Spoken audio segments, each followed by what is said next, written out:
Welcome to the first edition of the Boardroom, a new video segment here from the Michigan Daily Sports section, where we'll recap and look ahead to everything in the world of Michigan sports each week. I'm Simon Kaufman, and today I'm joined by senior sports writer and Michigan football beat writer Max Cohen and assistant sports editor Max Boltman. Fellas, let's get right to it. The football team beat up on Miami of Ohio last weekend, but at halftime still came in hearing boos. What does this team need to do to regain the trust of its fans? The fans were upset at the coaching staff, I think, there. Michigan couldn't get off a play on 4th and 1 towards the end of the half. Had to delay a game call. That's unacceptable. People were upset about it. Miami had an 18-game losing streak going. At the half, Michigan was up 7. That's not going to cut it for a lot of people. Well, whoever, be it the coaches or the fans, the way to shut the boos out is to win. You notice there weren't any boos when Michigan won the game 34-10. The boos were only there when they led the Redhawks by only 7. So if you want to shut the boos up, you win.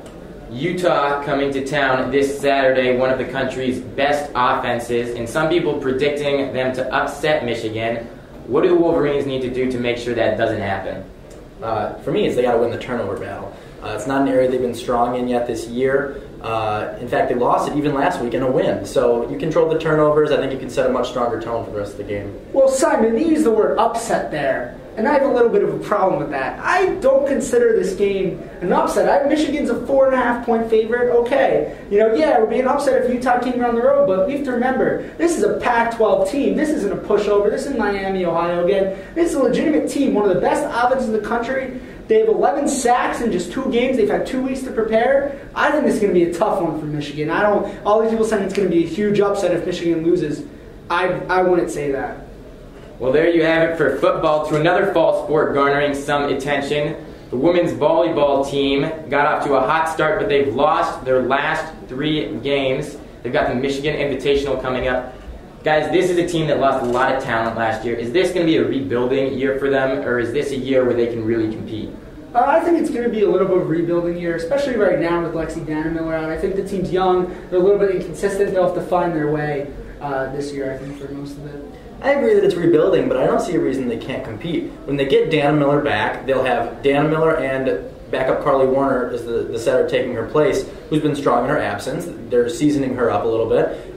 Carolyn Knopp is a freshman. She plays defensive specialist, but she's been pretty good on the outside for them, a real bright spot in that team. I think a phenomenon we notice in sports sometimes is that when a team's best player goes out, the rest of the team picks up its game, and they don't slow it down when the best player returns. So there's a real chance that Michigan could look back on this injury and thank it for some depth later on. All right, the team sits at 3-4 right now. They've got the Michigan Invitational, 3 games coming up this weekend. Come Sunday, is this going to be a team that's above or below 500? I think they'll be above. I think they win all 3 games. No opponents should really touch them, although, like Max said, they have been a little consistent. Yeah, I think they'll be over 500, but again, with this team, I don't know if they necessarily have a go-to player right now, so I'll say above, but I'm not as confident in my answer as Max is.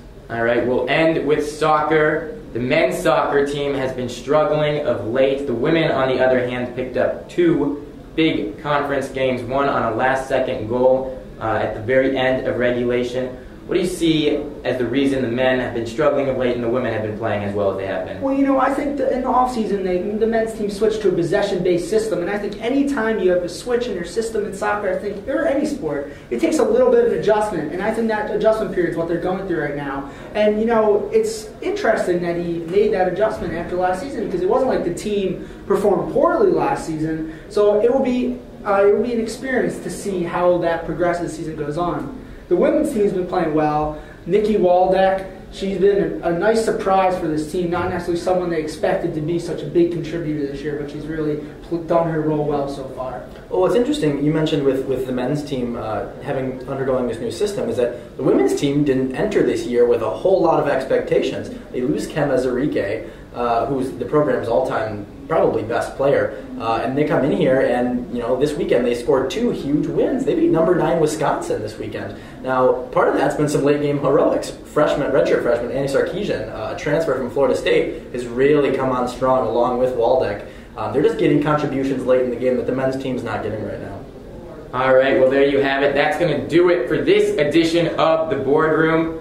But make sure to join us each week as we recap, review, and look ahead to everything Wolverine sports. We'll be here next week Make sure to read the Daily in print Monday through Friday and every day online at michigandaily.com. Thanks for joining us.